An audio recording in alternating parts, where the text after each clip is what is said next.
के जिंदगी पर वर्णन कर गई बा कि आल्हा उदल कौन थे।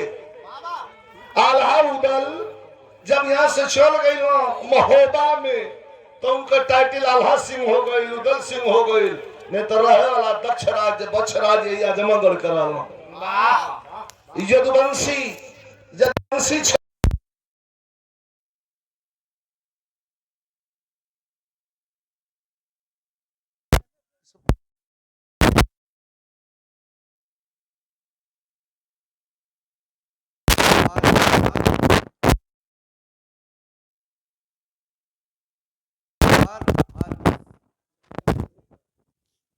आओ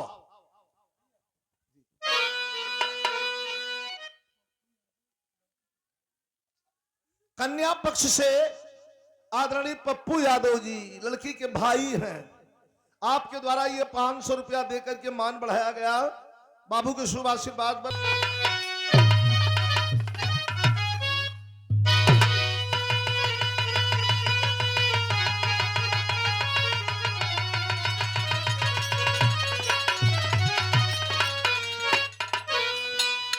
कहानी का भाव लेके चलब सभे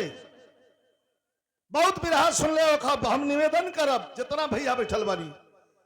पूरा बिरहा सुन ले, पूरा कहानी सुन ले। एक तरफ जंग का बात आई तो मन करी कि ठेगुनी आ जाई, और दूसरे तरफ कहानी तो ये कहब कि भाई बिरहा तो है एगो, तनी ध्यान दे भूमिका में।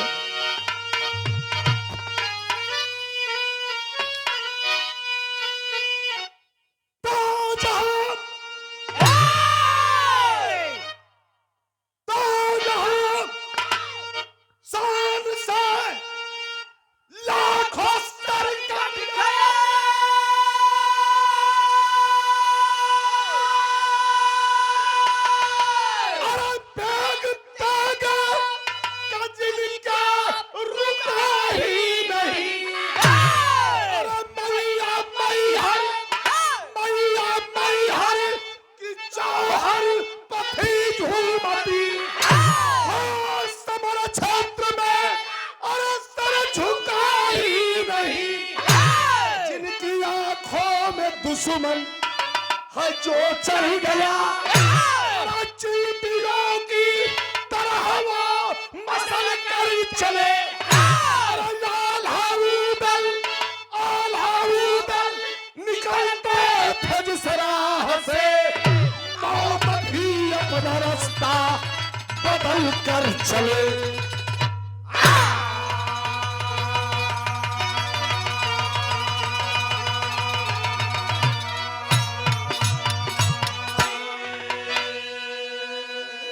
कितना बढ़िया ठाठ हो कवि का महेंद्र, कवि का ठाठ कितना बढ़िया हो। आल्हा उदल निकलते थे जिस राह से मौत भी। एगो बात बताई, हमारे युवा साथी लोग भी बा सीरी एक बेर हर आदमी के दहिने आवे। सीरी मने भगवती, हर आदमी के भगवान एक बार मौका दिलन। कोई मौका में जे जाग गयल ओके मिल जाला, और वो मौका के जे गवा दलस तो फिर हाथ मलले के अलावा कुछ ना जाला। मौका टाइमिंग कुल खेला टाइम और मौका का। आल्हा उदल निकलते थे जिस राह से मौत भी अपना रास्ता बदल कर चले। बड़ा वीरताई का चर्चा बा, दिल्ली से लेकर इधर कलकत्ता तक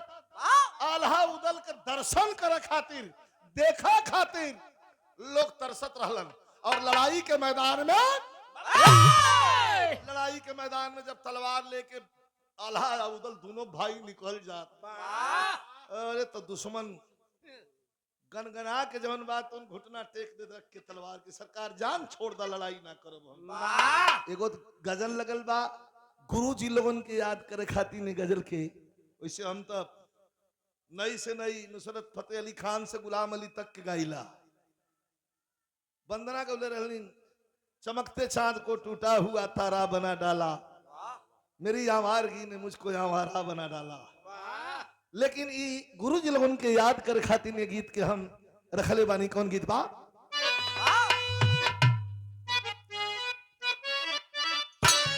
आए है पंजाब के बोतल में, पंजाब के बोतल में कश्मीर का पानी है।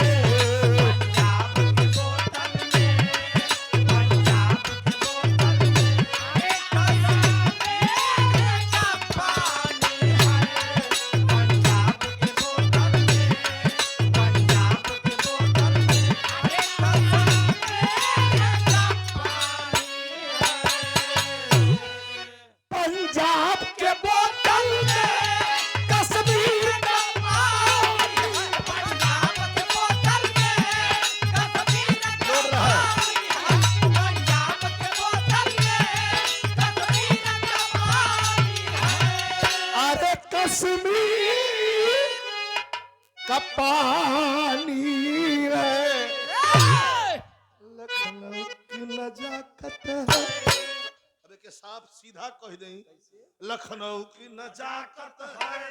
एकर मतलब ना है, मतलब एकर है कि लखनऊ की नजाकत है, लखनऊ की नजाकत है। अरे बॉम्बे की जवानी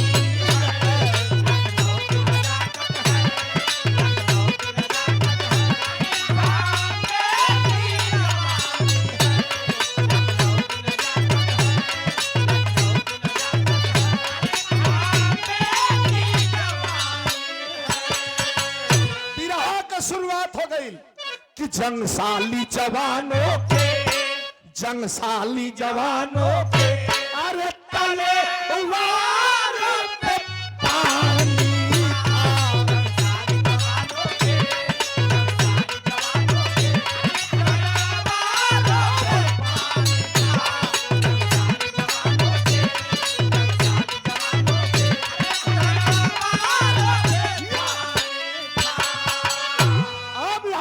में आई। कहानी शुरुआत हो गई कि जब से समर में सन के, जब से समर में सन के तब खन का खूनी खंजर, जब से समर में सन के तब खन का खूनी खंजर, कर जाए नजर में जो भी आ जाए मौत का मंजर। दरबार लगल मोहबे में, कहानी की शुरुआत हो गई।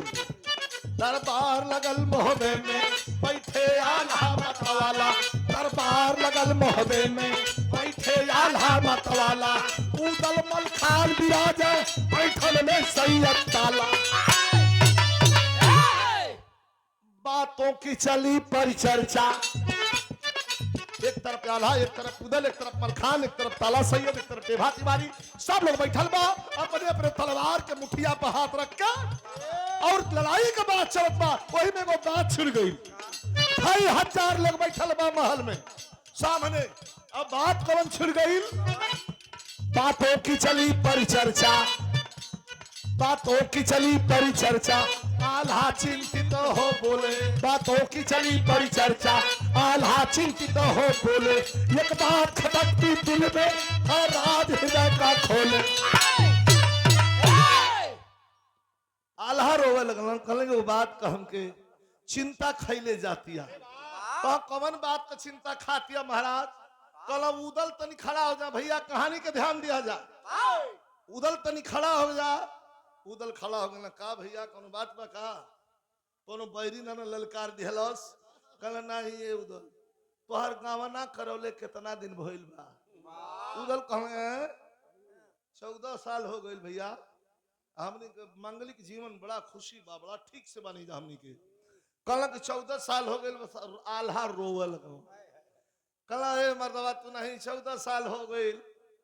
अब बतावा एगो कठौ का लड़का दे रहता, हम भतीजा खेला ले रहती, हम तोहार बड़ भाई हैं। अरे इतना सुनत सुनत तो ताला सैयद का कहला कि छिड़ गई बहस फुलवा पर, छिड़ गई बहस फुलवा पर, बोले है सैयद ताला, छिड़ गई बहस फुलवा पर, बोले है सैयद ताला, नयन समीरा गोदी में एक वंश चलाने वाला। एगो अंश ना गोदी में मिलल, बड़का वीर बनल, तलवार निकाल के उदल खबरदार जबान संभार के बोली हा, जब तलवार लेके दौड़लो तो ले आल्हा रोक दल कि ना ना ना ना ना बेजाय नहीं खन कहत काहे गुस्सियाइल बड़ा। तो वही घड़ी ताला सैयद खड़ा भइलो अब देखियो को पीन मार देलो। का पीन मारलो कि हाय कोई असली असली ओरिजिनल बात आला भैया हम बतावत हन। उदल खड़ा बाड़न ओने से ताला सैयद खड़ा भइलो बीच में आल्हा बाड़न का कहत हम ताला सैयद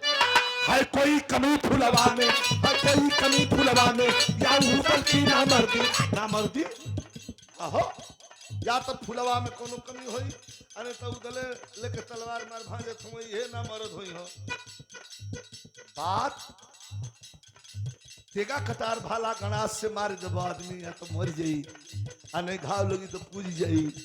लेकिन बात का चोट बड़ी देर हम होले सचमुच बात लग गई तो आदमी जिंदगी भर जिए ना देले बेचैन कैले रहले। का कहला हाय कोई कमी फुलवा में या उदल की ना मर्दी, हाय कोई कमी फुलवा में या उदल की ना मर्दी, उदल फुलवा के साथ है हम सब की है हमदर्दी।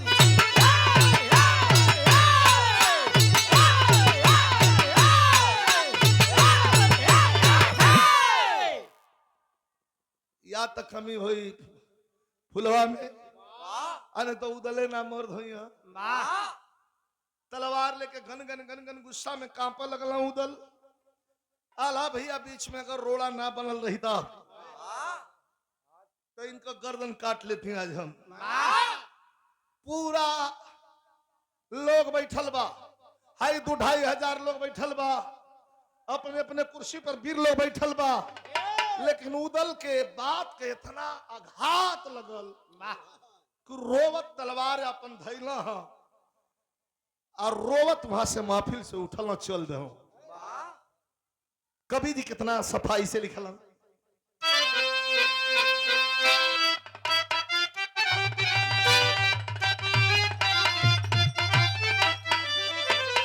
कभी कहते हैं कि खंजरिया तेगा और खंजरिया तेगा से भी बढ़ के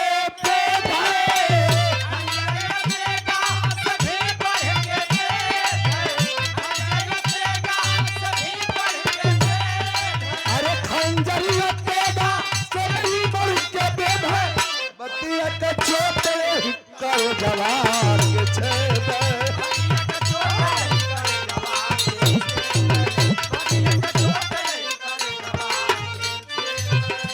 हाली हाली हाली हाली उदल तलवार ले ले चलना अइला कहा खुद के उदल नहीं सकले संभाली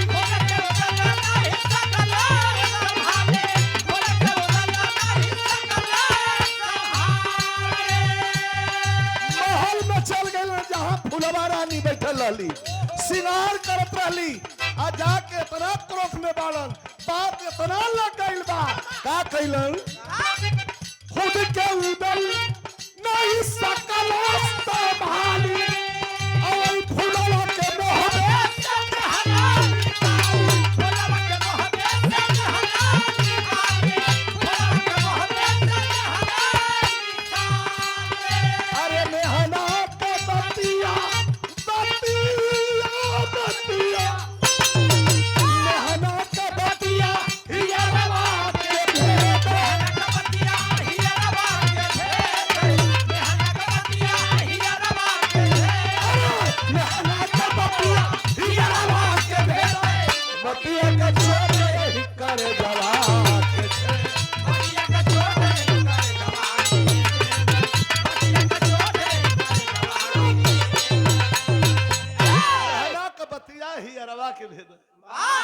एगो बात इतना भैया बैठल मानी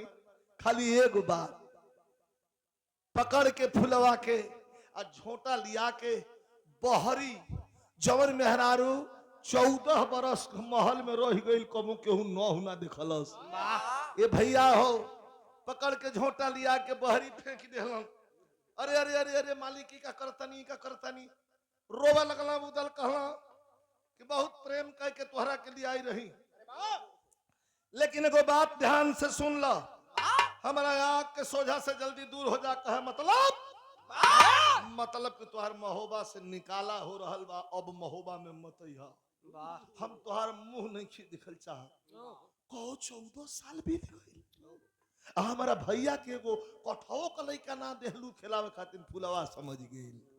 ओहो केहू लगता कि शादी लगा दिले बा।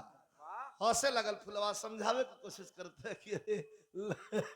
लइका पेड़वा फरल बा, तोर के लिया के दे दी, ये तो भगवान के ना हाथ में है। कल कि ना तो के भगाई, कहो करी बात, कहो एगो दूसर बियाह करके एगो मेहरारू लिया आई। फुलवा कहते ओकरे बाद कहते कि 9 महीना में एगो लइका जन्माई, अले जाके ताला सैयद के मुंह पर फेंक दे कि ए सार देखो हम मर्द हई, हमके ना मर्द बतावता हूँ। फुलवा कहते रे का मजाक कैले बानी, निकाल के मुठिया तलवार के मुठिया पर हाथ रखलन, खींच लेहलन तड़तड़ तड़तड़ आधा तलवार, और कहलन सुनो,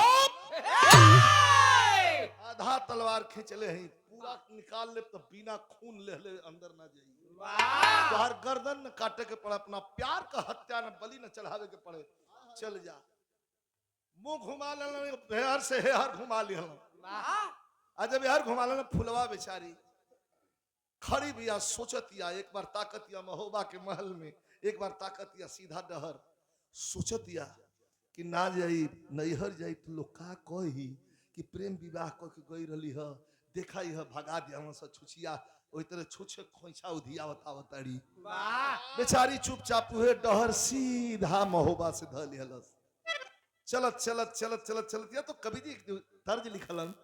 ये हमारे गुरु जी राम द गुरु का स्पेशल था, जैसे रहे फिल्म का गीत। कैसे मास्टर?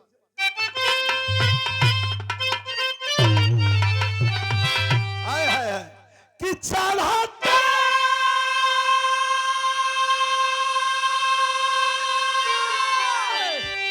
क्या चढ़ाते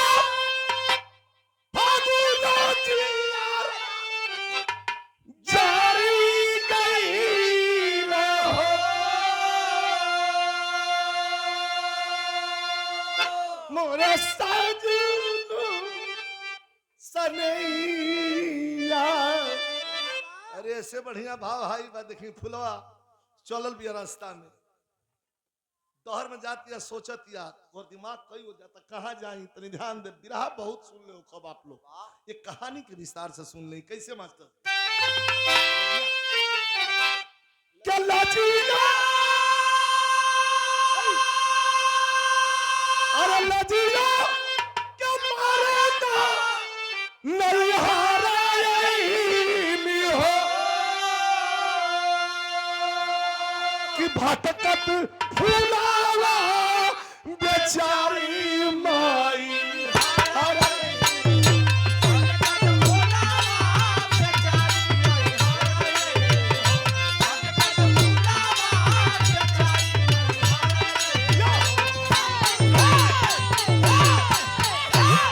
लजिया के मारे ना नैहर गईली हो,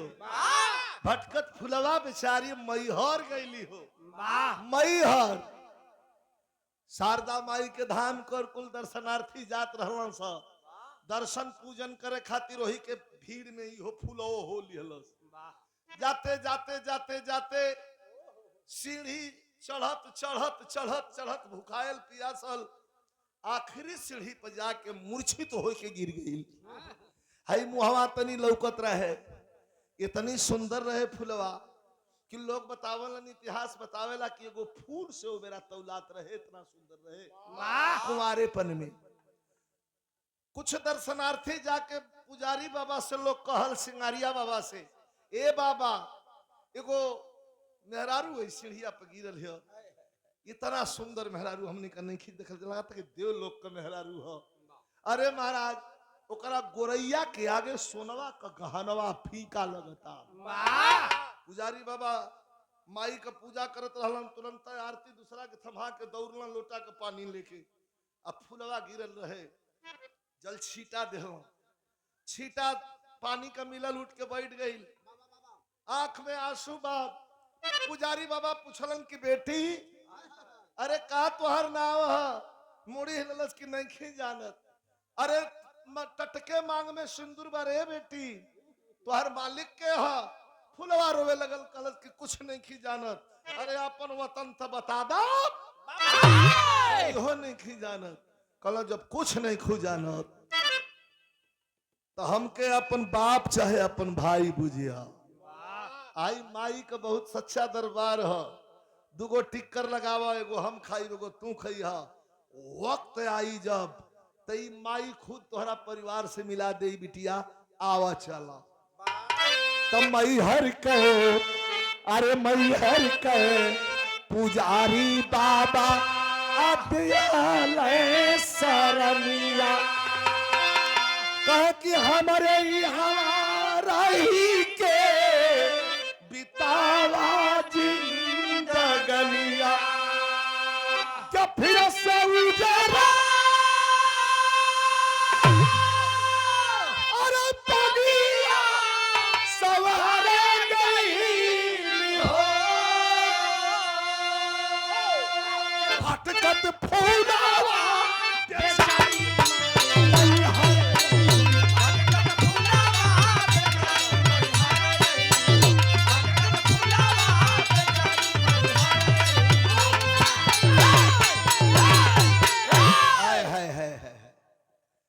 मैहर के धाम पर फुलवा रहे लगल। दुगो टिक्कर बनावे लगल, पूजा पाठ करे लगल। रात दिन अखिया सावन भादो का बदरी भइल बा, दुख तो बढ़ले बा।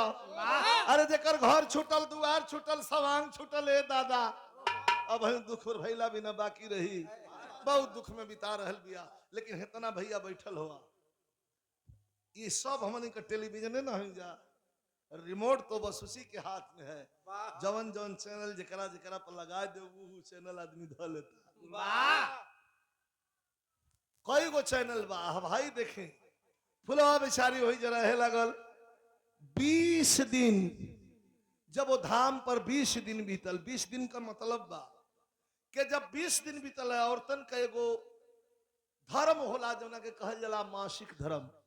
वो मासिक धर्म में जौन बात पुत्र धन के प्राप्ति के लिए प्रकृति कुदरत के यहाँ से इतर बनावल हो। 20 दिन मासिक धर्म बीतल रहे, अतोले फुलवा के भगा दिया। आज जब 20 दिन धाम पर बीतल तो कभी के लेखनी खिलखिला के हंस पड़ल। का मास्टर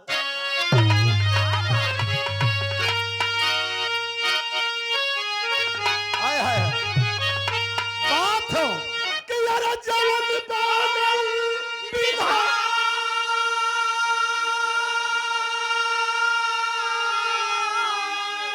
अजय लाल यादव बाबू के शुभ आशीर्वाद तनी तनी तनी न्यूता लेके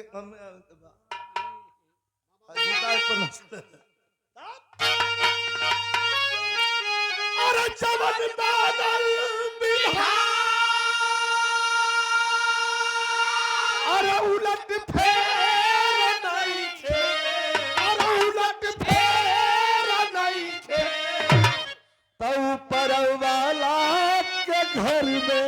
अंधेर नहीं थे।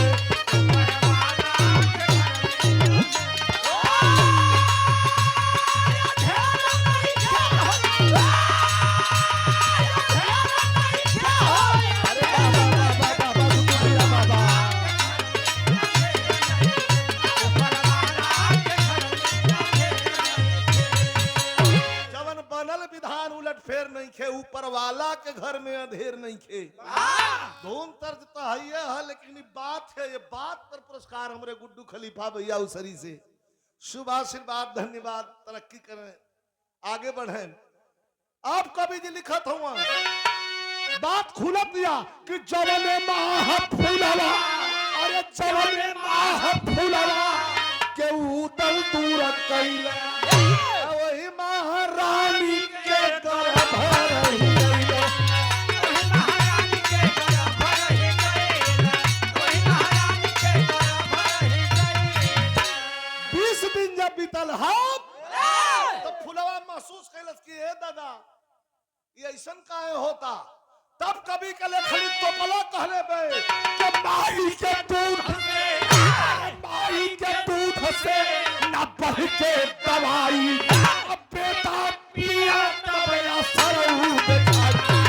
बेटा पिया तब असर दिखाई, बेटा पिया तब असर दिखाई।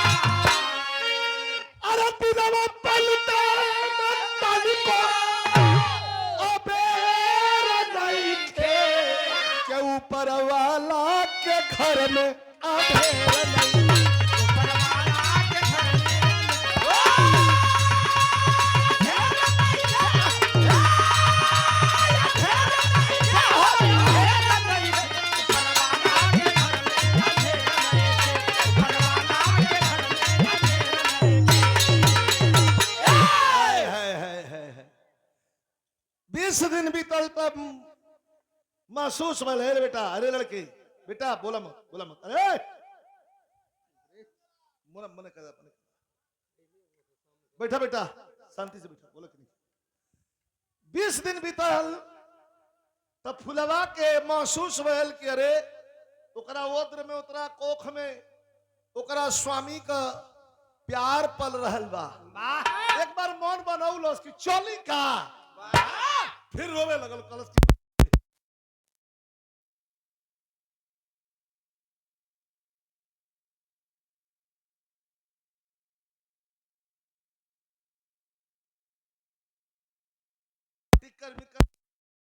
धीरे 1 महीना 2 महीना 4 महीना 6 महीना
ना लगे 1 साल 2 साल 4 साल 8 साल 10 साल 12 साल 15 साल 19 साल हो गई कोई पहाड़ पर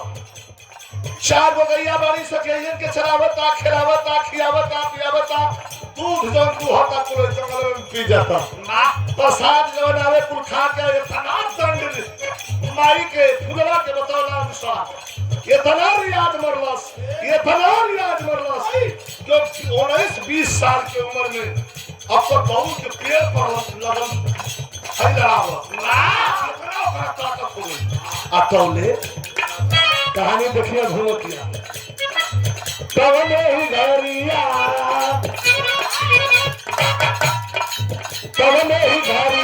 मई हर के नगरिया तवने ही घरिया मई हर के नगरिया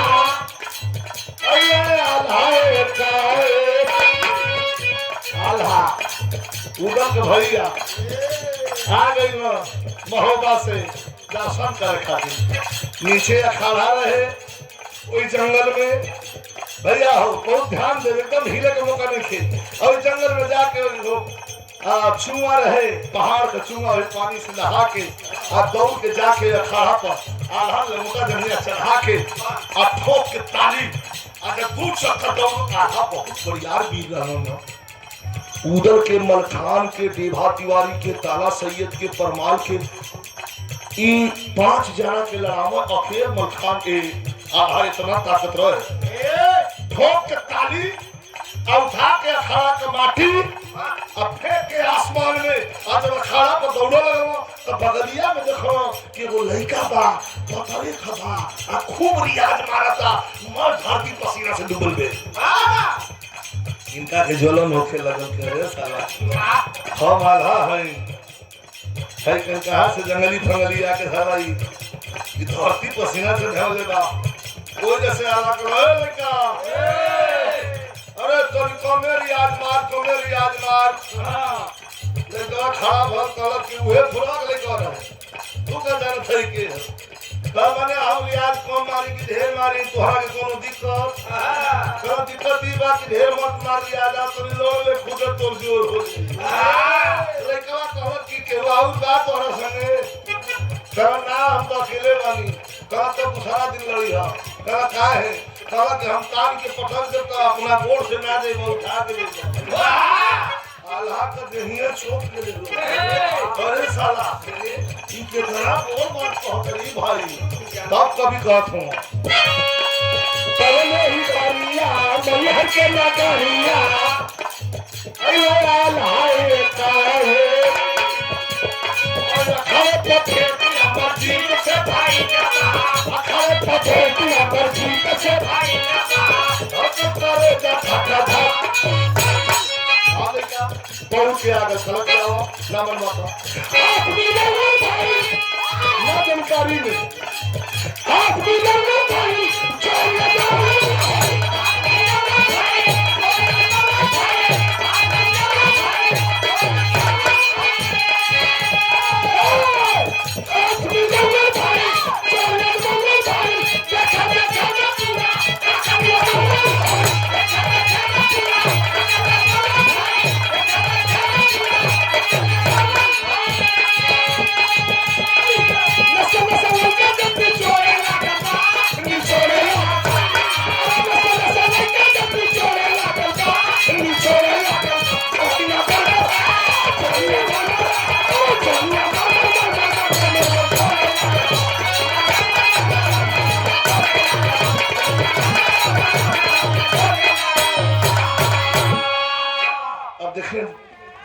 बड़का जब गलती करेला तो बर्दाश्त ना होखे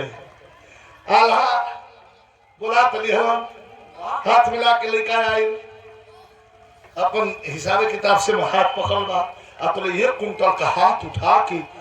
आल्हा वही लड़का के गर्दन पर मारिए देता हूँ वो तो चल कर करिए चाचा मतलब काटा लड़ता का हो हम ना बुझा चल कर घूम के आयल हरिया से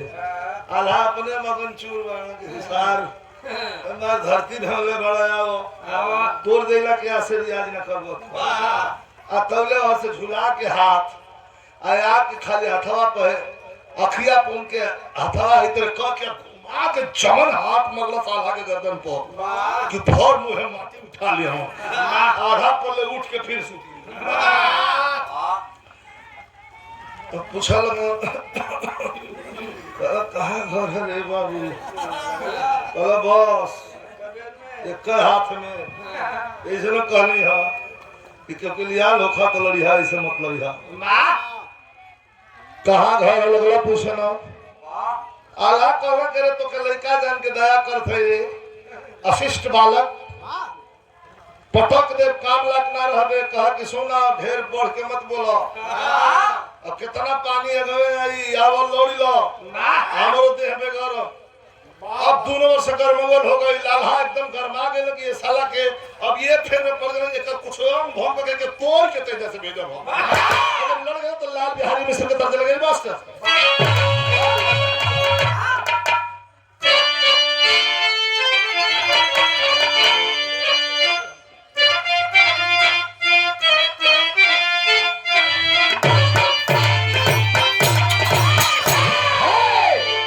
कितना बढ़िया भाव कभी लिखत हूँ कि अरे मुट्ठी जब की भी चले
जान के लगवा चोल के लड़ इतना चोल के लड़ लगवा कि ओकरा के मुझे नहीं खंदे आ तौले तो मौका पाइए न गइल तौले भारत के पारी बजई से अरे अरियल पहाड़ ऊपर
आही दादा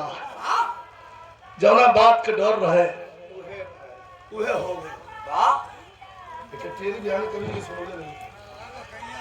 शंका से घिर रहे आला यार घेर चो पता मत ठंडाई तो पहले अब गर्मी भाई 200 रुपया पुरस्कार ये वीर भाव पर प्रदान कैलन हमारे छोट भाई हमारे गुड्डू खलीफा दिल्ली में जेकर कारोबार हो प्लाटिंग का काम करलन उसरी की धरती से भैया के धन्यवाद नमस्कार प्रणाम बा उठा धरस मुल्तानी शंका से घिरले आल्हा देहिया कैसो फेरले आल्हा मानस मुल्तानी ओए खड़ावा पे गिरले आल्हा कोई वहां बाना पटक तो दिहला सूट के ताकल में केहू देखत नहीं क्यों नो और इस साला तब पूछत हो ए बेटा के कल का रे का काली ना कि पटक दे तो लगवा माई बाबू के नाम पूछे भैया बाबू भैया भैया कहां तोर घर रे बेटा तब लड़का कहलस मास्टर कैसे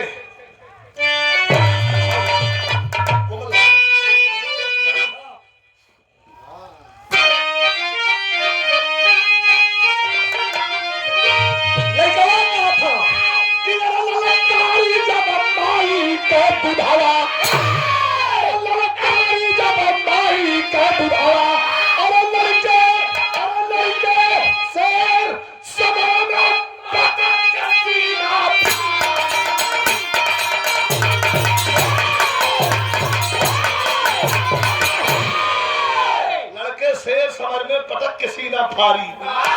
ललकारी जब मारी के दुधवा अल्लाह पूछे लगा के रे लेके सुनो वहां दे कपड़ा पहने लगो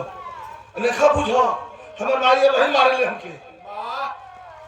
वहां तो पूछा तारी करे के कौन तो मारी है रे के बात मदरा तू नहीं पटका गेला तुम थेथरवा के आदमी वा माई बाबू कहले बोला जा राम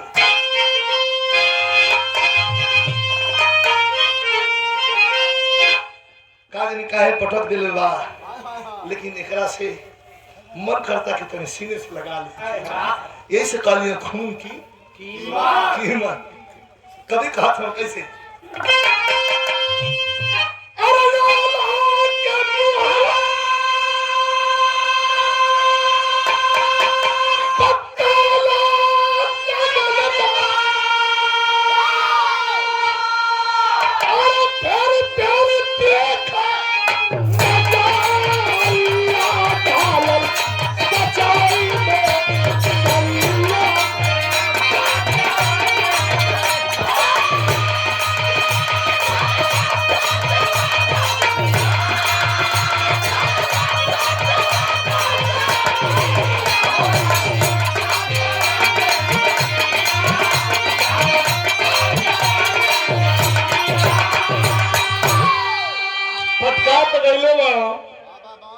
पजरावा चल गेल हाल यदि कपड़ा पहले था तो पूछत हूं क्या कर ला ला हुआ कहा दावत लवा कवन मतारी द्वार कैली पगला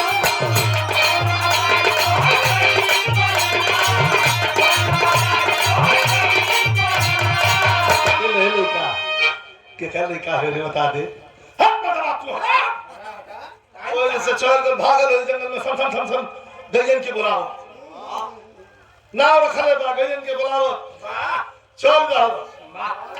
लाल हाथ तकते रह गए तेरी सुनी है बड़ी मजेदार बात बा लाल हाथ जे खड़ा हो के नीचे से खड़ा हो पर से सादा माई के गोड़ पर हो हे माई इस साला पटक के हमार मूड खराब कर दिया हथ माई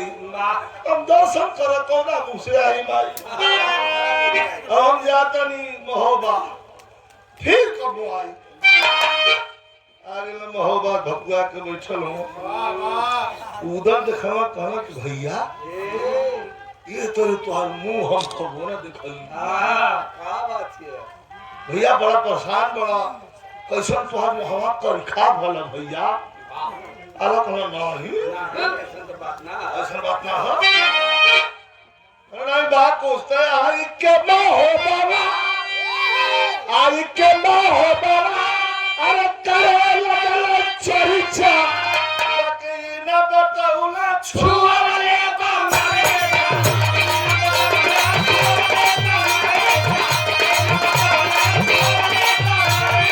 अरे उधर सकिला कपतिया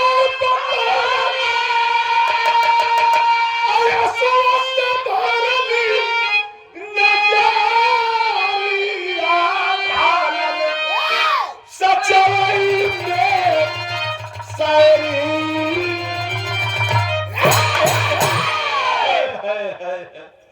उधर के बोला लगे मैं यार कहानी में देखो सुनो न सुनू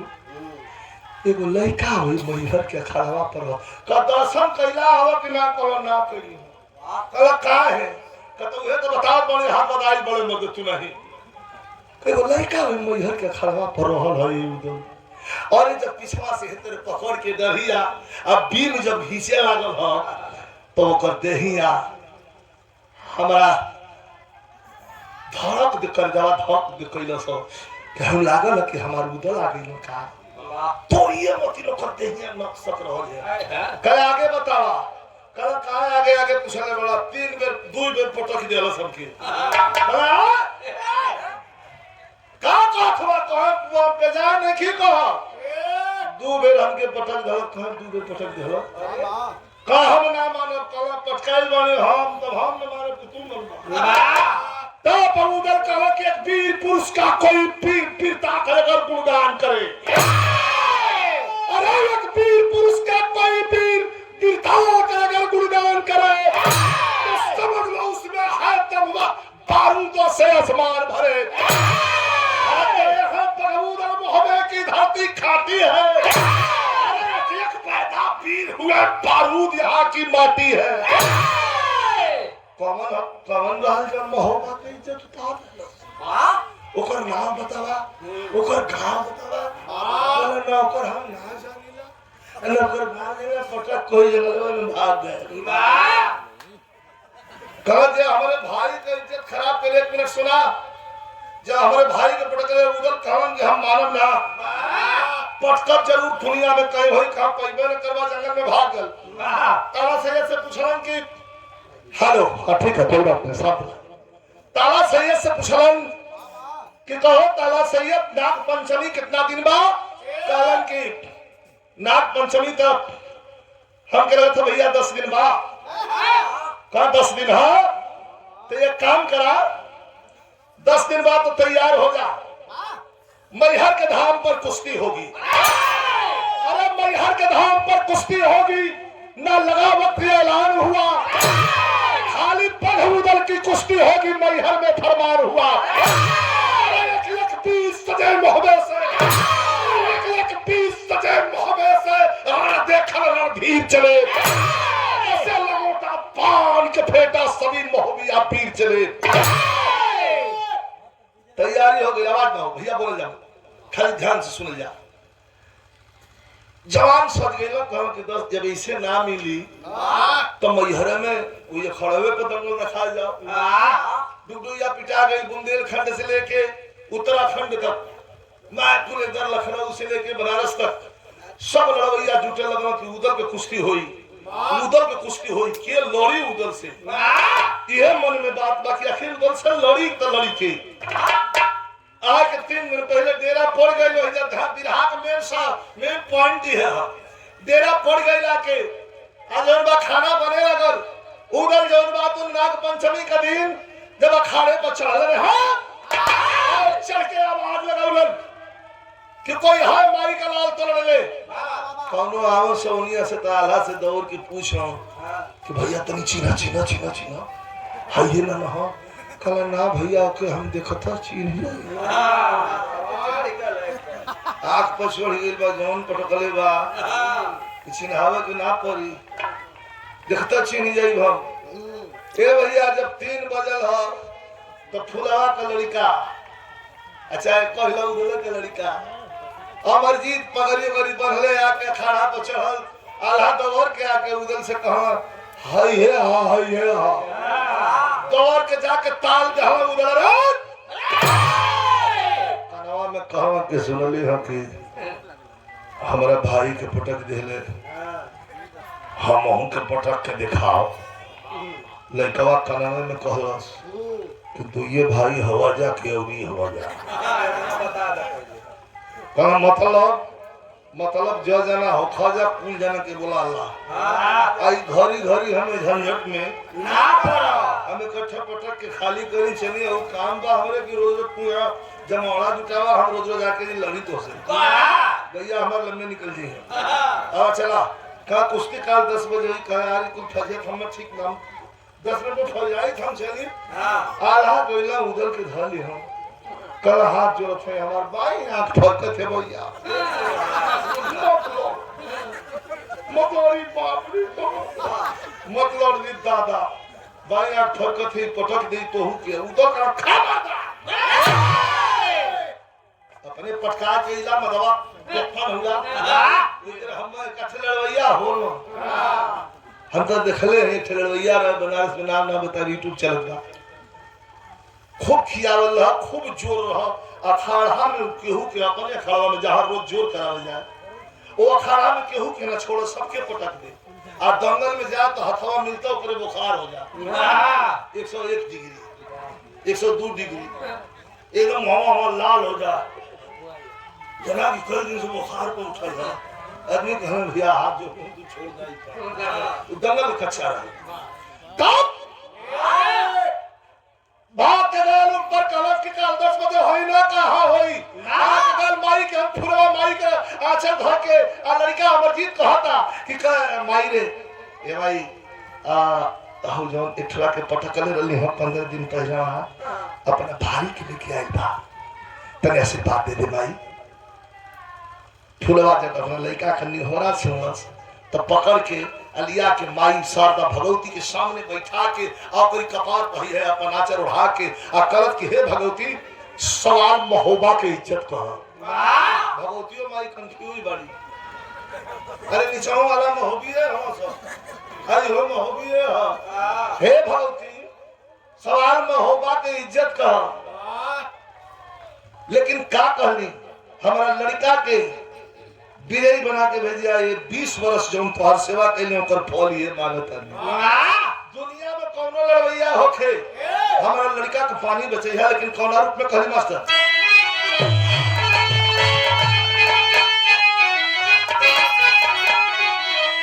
रानी दोहाई देत माई शारदा से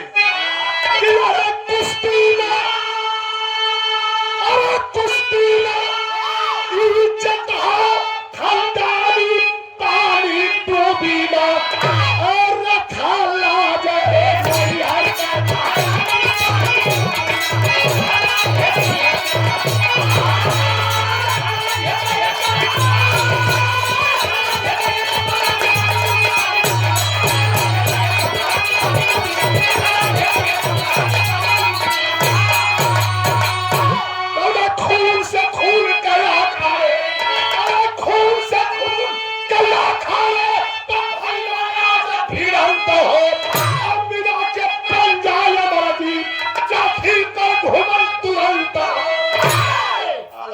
दुहाई देता हूँ कि मौत लो। उधर जाके हाथ मिला के जो ही हाथ पंजा मिला कोशिश करी आतले रूम घूम गल। यहाँ लड़वैया लोग भी वही हमारी भाषा समझत हुई। रूम जब घूम गल तो उधर भाग के होते खड़ा भयो आला धक खींच के रखे रे भाई झूठो कोई दी पेट में दर्द ना पेट में दर्द ना कर हटाओ चला तौले हसला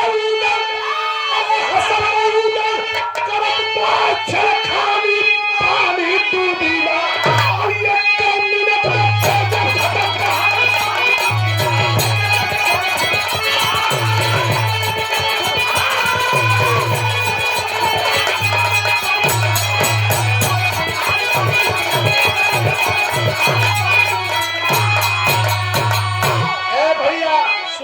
वो लड़का आई जब हाथ मिला के अब पहले जब रूम घूम गल तो जितना आदमी हम सब दांत पर दांत 1,500 आदमी जुटल बा जंगल देखे खातिर। मैहर के जंगल में दूर दूर से लोग आइल बा लेकिन सबके आंख खुल गई। थपोरी जहां के तहर रुक गई थपोरी जहां के तहर रुक गई। लइकवा को ताकल लगलो कि केकर लइका हरी ई केकर लइका हरे ते जानत रहे जनते रहे ई केकर लइका ह। अब बापो बेटा भिड़ गेल बा न बाप के पता बाकी हमार बेटा है न बेटा के पता बाकी हमार बाप होगा दोनों भिड़ गेल बा सब आदमी दा चबरी पर चबरी तलले बा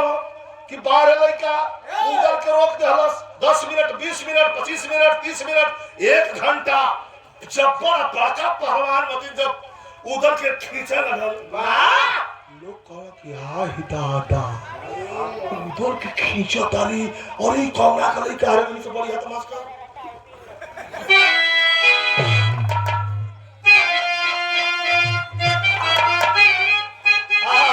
बेटा भैया दूसरा चीज है तो काल भी हवा ही संग है। हाँ तब देखा हतनी सही है कि ई वाली ना हाँ फर्क इतना ई वाली ना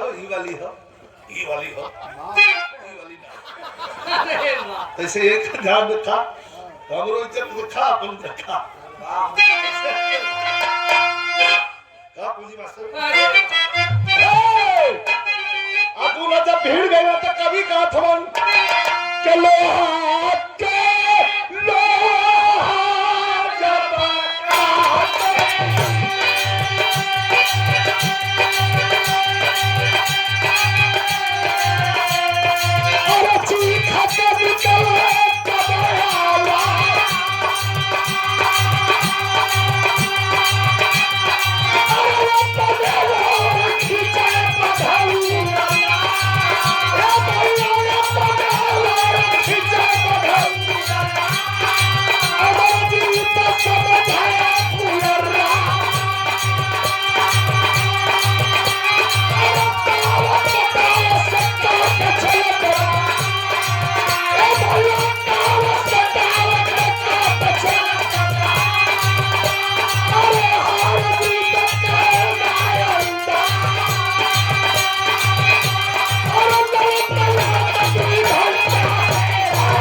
दोनों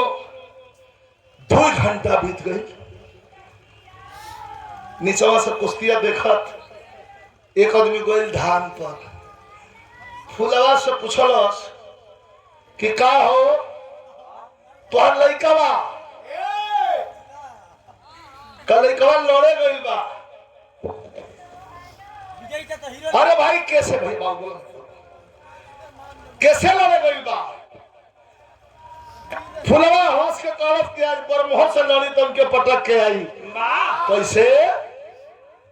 ऐसे कि आज ब्रह्मा के बहन से आशीर्वाद दिवा के भेजले बानी। वो दुनिया जौन खबरिया दिल रहे ब्रह्मा से तो नहीं खेल लड़ल, लेकिन कलयुग के हनुमाने से लड़ गई बा। ये कलयुग के हनुमान के है। तब वो बतावत धाम पर फुलवा से बतावत बा धाम पर कि अमरजीत संग लड़े जइला मोहबे के उथल महाराज। आह दादा थरिया पूजा का हाथ में ले ले रहे, चंद छूट गई। बीरस के विरहा में तनी करुण उसका पॉइंट बा। फफक के रोवत जाके केवाड़ी बंद के साता माई कर और रोवे लगल कहलस कि माई इतना बेइज्जत करके मोहब्बत से हमरा के निकाल देल गई, तोहरा से कोनो शिकायत ना कई। अपना लड़का के लेके ए जंगल में 20 बरस अपन दिन बितवली हां, तो से कोनो शिकवा गिला ना शिकायत केनी। लेकिन आज जौना दोराहा पर हमरा के खड़ा कइले बाबू बता द माई केकरा के कहीं के हरा दिया, केकरा के कहीं जिता दिया, पुतो नीक भकरो नीक के कर क्रिया खाई। ये देहात का खिस्सा हमें रुआ कहे कि पुतो नीक भकरो नीक के कर क्रिया खाओ। ये 200 रुपए का पुरस्कार हमारे छोटे भाई गुड्डू खलीफा उसरी के धरती से, और 200 रुपए का पुरस्कार मां बंदेवी यूट्यूब चैनल जिनका चलता है ब्रजेश कुमार मौर्य बाबू के द्वारा, और पूरे पार्टी को पुरस्कार देकर के आपने हौसला बढ़ाया है। बहुत बहुत धन्यवाद गुड्डू भैया और ब्रजेश बाबू। कल माई तो ही बतावा हम कि कोनो रास्ता दिखावा। पंडित जी वहां का सिंगारिया बाबा कहना कह रहे पागल यहाँ बैठ के रोबला से फरियाई 2.5 घंटा 3 घंटा हो गए बा लड़त, न वो तन को पीछे हटाता न वो मोहब्बा वाला पीछे हटाता। जाओ जाके छोड़ा दे, नहीं तो लड़ के दोनों मर जाइए। आही दादा वही जैसे फुलवा रानी जैसे धान के रोपनी में मेहरारू अपना लुगा का कछान मार दे सब, वो इधर कछान मार के धर धर एक सीढ़ी ना 2 सीढ़ी कूदे लगा। ये कहत चलल रोवत चलल का कहत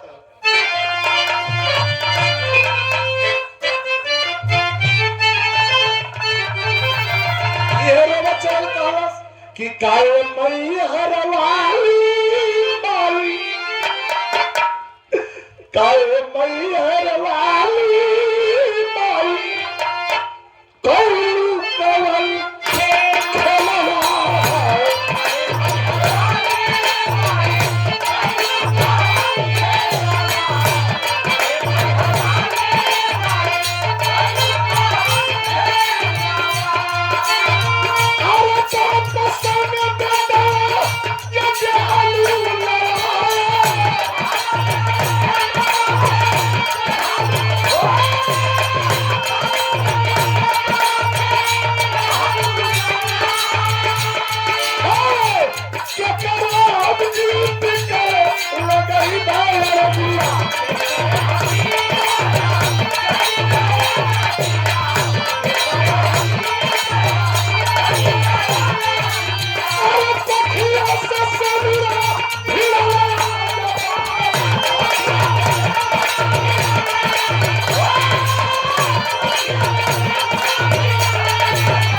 जौन डर रहे हुए हो गई। लड़त लड़त लड़त तीसरा घंटा जब बीतल तो उधर का तमकसी उम्र अपन असर दिखावे लगा। 50 के बाद उम्र कैसा हो कितना मेंटेन रही, हम रही आप रही, वो अपन असर दिखाए।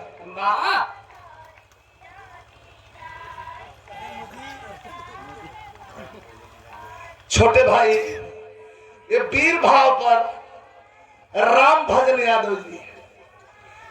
ये लाइन पर प्रदान कैला के तान के पटकलस धरतिया के ऊपरा अखाड़े के मटिया गइल बा छिटाए मुल्तानी खींच के उठौलस अब तो वही फूलवा भागत भागत आके अखाड़ा के दांती पे चढ़ गई। वही जो से चिल्लाई आवाज दिलस खबरदार रुक जो वही पर रोक ले तो सुना तनी विशेष भैया विशेष दुल्हन रोक ले बेटा वही पर सुना था गरमाइल दे धर्म दे छोड़ दे राम भजन बाबू की शुभ आशीर्वाद धन्यवाद सब भैया के प्रणाम बात दुल्हन भी रहा और बात नहीं सुनी पटक के और छाती पर बैठ के हे तरह ठोकलस आल्हा के ताल देव लगल कि आओ केहू बात बुला लो अब तोरे फूलवा पहुंच गई खींच के दू थप्पड़ मारती झोंगी आगल तकलस के माई तेहू कुश्ती देखत है का मार देखे साला के पटकले बनी का फूलवा रोलर का छोड़ रे बुंदेलखंडी घूंघट में है इतना बुंदेलखंडी घूंघट होला न इससे ज्यादा होई और न इससे कम होई इतना तो होबा करता एकर जवन किनारी है घूंघट का उनमें कुछ लगावल रहल वो ना ऐसे होई ना ऐसे होई वो इतना बराबर बुंदेलखंडी घूंघट में रहे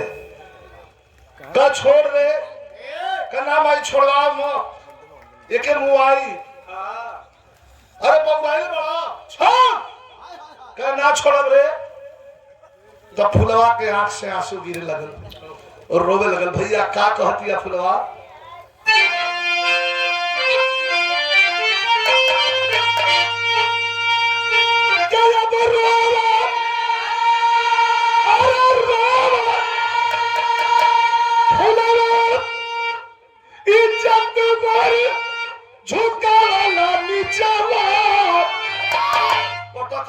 नीचे कैसे झुका देनी कहते कि हमारी इज्जत नीचे झुका देला कैसे झुकले बनी फुलवा रोवत किया आले अमरजीत बैठा बा ठोका तकर गट्टा धर ले दिया का कहतिया चला रे रोवा फुलवा इज्जत मार झुका नीचे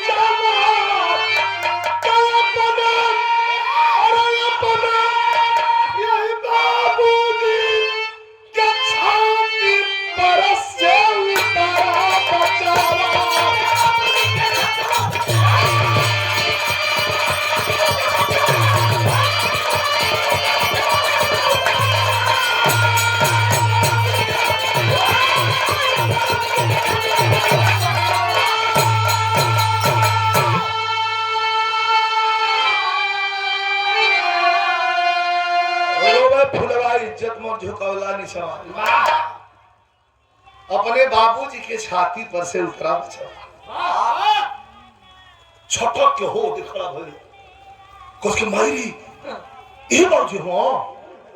हाँ भैया ये तो हर बाबूजी हो ये माई 15 दिन पहला हाउ जौनिया खड़ा बड़ा मिढ़िया के निशा 15 दिन पहला पटकले वाली हमी वो के हो तो फुलवा घूंघटे में से देख के पर्दा करे लगल कलस की तोहर बड़का बाबू दौड़ के गए धो के लिया गट्टा कहता कि आवा माफ कर दिया बड़का बाबू हम ना जानली हा कि खूने खानदान हो जाए मैदान तो गिरही से न पटकले रही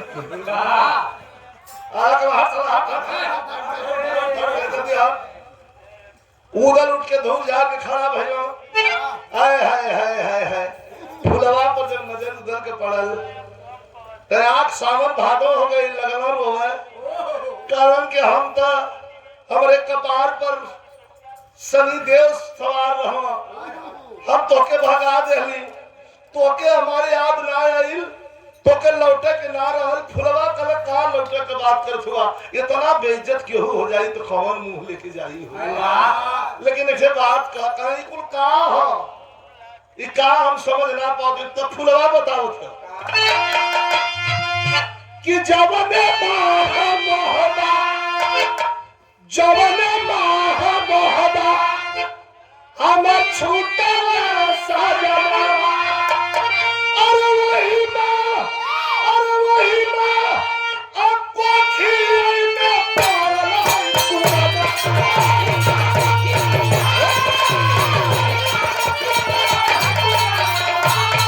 अरे कितना संकट जवानी हमारी बिके पीछावा अपने बाबू जी के छाती परस के उतारा बचला क्षमा करी हजार तो हम लोग लड़का तो हम के बेइज्जत कर दिलस लंबी सांस ले अब पकड़ के अमरजीत के लिए आके भर निगाह आज ताकत हो कि हमारा लड़का हो कहाँ हो शौक का उदल से है इतना लंबा एक बीता लंबा एक सुंदर शरीर और गढ़न बिल्कुल उदल मत छाती से लगा ले हो फुलवा रोवे लगल कल की दूर जना माफ कर दिया लोग तो कल का हर इज्जत तो खरा कलर छूट रहा ना दुनिया में बहुत लड़ाई लड़ल बनी अब बहुत लड़ाई जीतल बनी लेकिन जितना कुल लड़ाई जीतला तो हमरा के खुशी ना भइल उसे ढेर खुशी आज लड़ाइया के हार गईला में भइल बटे वो कैसे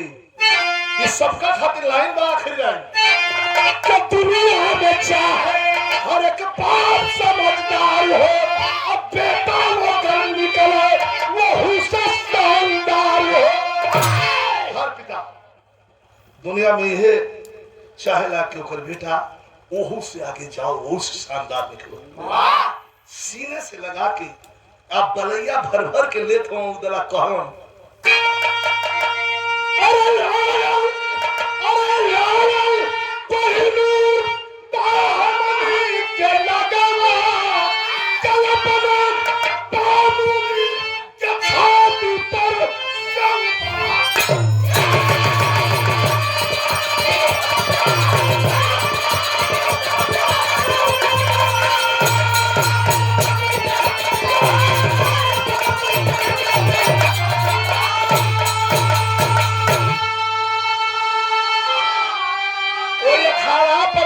धैला ले हाथ छोड़लो कहा माई शारदा भगवती के धाम पर फुलवा हंसल कल की ना इतना प्रेम रहे एक बार घूम के नहीं खाता कि हम गिर गए की आवत है पा गेला लड़का लड़के न होला महेंद्र रोज हमके किस्सा सुनाओ अपन लड़का दूसरे के मेहरारू बड़ा निक लगेले ना कुंभला इतना पाप हो कुल कट जाओ डर न जात हो महेंद्र हमारे थोड़ा रिश्तेदार लगा बता दे कि रह दे रिश्तेदार हमारे लगाना लोग ससुराल है हमारे एक दिन नींद पहुंच गई अपना ससुराल के ससुरा गंगा जी के तीरे हो गए करंडा क्षेत्र में आओ तो ये ससुराल गई ना तो इनका सार इनके सरों का जो सारा ही रहा है तीनों जगह लोगन वो में सबसे चलान किया रहा हाँ तो कटपीट सटपीट भर कहो कि बड़ा पाप कहीं नहीं जा बिहार गंगा जी नहा ले जा कहा कि तो ठीक है बात तो पाहुन इनके कहो महेंद्र के तो पाहुन को ही जगह ही बात ये पाहुन सार का कहो कि 3 बजे जगा दी हम तो कहो अब का सुतल जाई चलो अब चले खातिर कोना से जाता हम लोग पुरनके एगो गाड़ी रहे राजदूत ओकर लाइट जब चला वैसे अब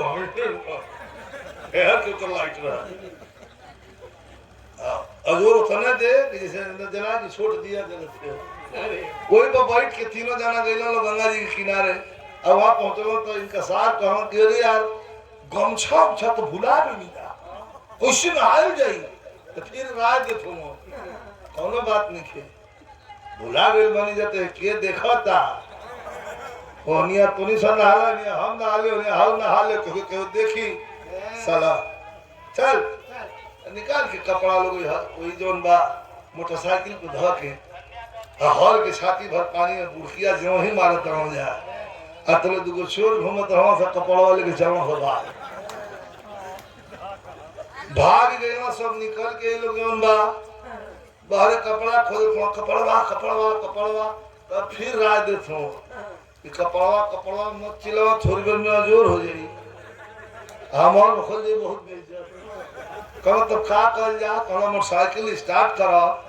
अब भागो गांव में ये बुबक तू नहीं जौने मिले तौने जल्दी से अपन तन ढाकल जा और जल्दी तब सवाल ये बात तो खड़ा भइल कि सब बिना कपड़ा के सूत के बा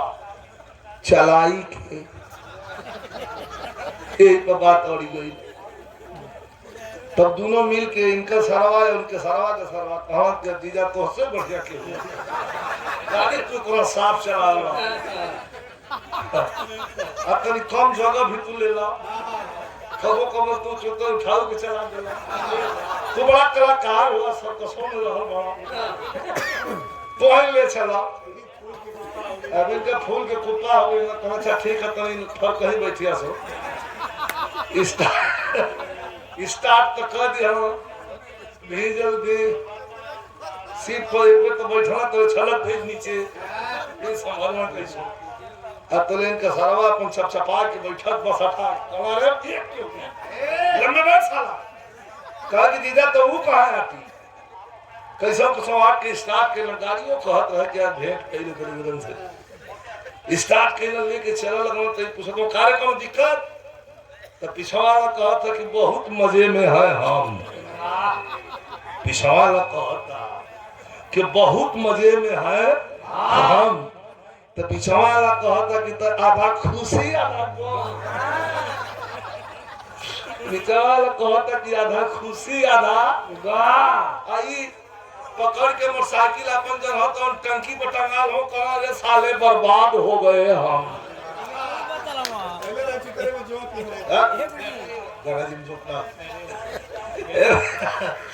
जब पहुंचला गांव की जोरी मोटरसाइकिल बंद भइल कपड़ा लोग खोजल हमारा कि जौने मिले तो हम को सरियो मिले तलिया ससुरा जल्दी तोपल जा आ तो ले इनका ससुर लाइट लेके लोटा के पानी लेके निकल हुआ मोर मैदान करे खातिर आ लाइट पहले ना बार के आदमी देखा लाया बे आज वही 12 तक बोले 3 ठे 3 ठे एकदम दिखारे खड़ा बड़ा एकदम कैसे दिखारे कपारे एकदम बता बहुत कम बोला लेकिन ए भैया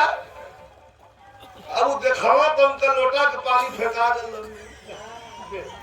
टार्च लेके गिर गई तेरे गांव के लोग दौड़ अभी सवेरे गांव में भूत घूमा लगा गमछिया बचा लिया इतना भागल गई ना तो साड़ी तो पसारल है पूरा वही के अपन लपेट लपेटे तेसो इज्जत बचाओ तो बड़ा बड़ा इनका कहानी बा कनी नो गमछिया बता दई देखा इनका छोड़ाई हमरे इज्जत का हमेशा ख्याल करावा गर्मिया में प्रोग्राम होला तो भाई सबका काम बांटल बा रुमाल लेके चलो जब हमारे पसीना है तो ऐसे रुमाल केरी करते हैं रुमाल थमा दिया अपन इधर बिरहा बीरस का होत रहे जमनिया में पसीना खूब भर रहे अयो तेरी आंख मुंह के अपन तुम खिचले बड़ा रुमाल मंगले बानी अय रुमाल अखिया मुंह नहीं थमावत हूं रुमाल हाथ में ले ले हबी जब हाथ में रहनी तो रुमाल ना रहे मेरा को छड्डी रहे एकदम छोटा हो हम कल भैया ये कहां रे एक जगह रुमलिया पसारल ले जल्दी जल्दी में नहारे ना लोग को लेके ही चल दिए उनका भैया तू कम से कम पोसा ये रुआवजा होना चाहिए वो चड्ढी भाई का अरे चड्ढी तो हमको बुढ़ियो जी मांगा था चला तो बढ़ना पड़ेगा चला